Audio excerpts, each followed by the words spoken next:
si l'Union européenne envisage de réexaminer l'accord d'association qu'elle a avec Israël. Le Royaume-Uni veut aller plus loin dans les sanctions contre l'État hébreu. Écoutez les précisions de notre correspondante Marie Billon à Londres. C'est symboliquement important et puis le ministre des Affaires étrangères a utilisé des mots très forts pour faire cette annonce hier à la Chambre des communes.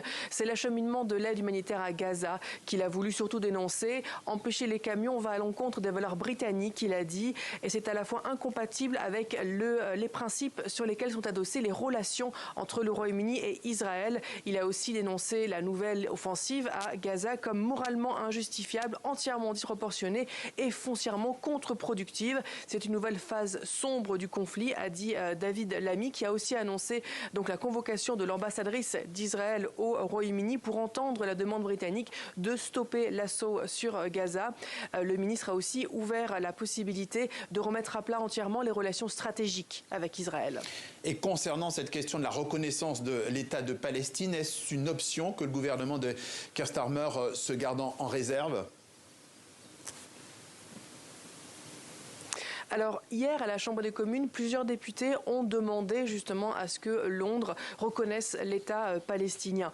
Le ministre a répondu que toute action concrète dans l'avenir serait faite en conjonction avec les alliés, mais fin avril, il avait fait savoir qu'il était en discussion notamment avec la France sur le sujet de la reconnaissance de l'État palestinien. Il n'a donc pas fermé la possibilité d'une reconnaissance à la réunion des Nations Unies qui se tiendra en juin. Les députés britanniques de droite comme de gauche aimeraient en fait que le gouvernement aille plus loin. Il voudrait notamment qu'il y ait un arrêt total des exportations d'armes britanniques vers Israël et peut-être même la fin des échanges commerciaux aussi entre Israël et le Royaume-Uni.